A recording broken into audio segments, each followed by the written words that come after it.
আসসালামু আলাইকুম দর্শক, ঘরোয়া কৃষক কিষানির নতুন ভিডিওতে আপনাদের শুভেচ্ছা অভিনন্দন। দর্শক, এটা একদম হারভেস্টের শেষ অবস্থা।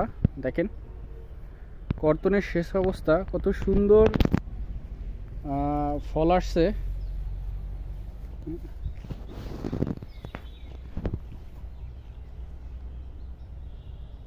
অনেক সুন্দর ফল।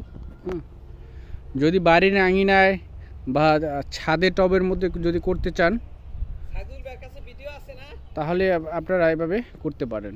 হ্যাঁ, এটা টমেটো রত্না।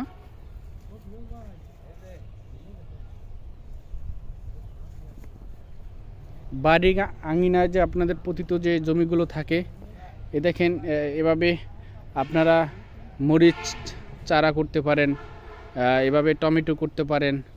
তারপরে হচ্ছে এই দেখেন এই সাইডে হচ্ছে বাঁধাকপি। হ্যাঁ, বাঁধাকপি এই যে দেখেন। হ্যাঁ, আপনারা দুই একটা এরকম যদি করতে চান করতে পারেন। আপনাদের পারিবারিক পুষ্টির চাহিদা পূরণ হবে আশা করি।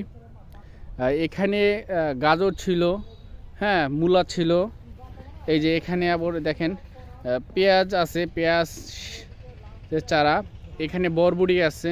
হ্যাঁ, এভাবে আপনারা বাড়ির আঙিনায় পতিত জমিগুলো যদি ফেলে না রেখে আপনারা চাষাবাদ করতে পারেন। হ্যাঁ, এই দেখেন।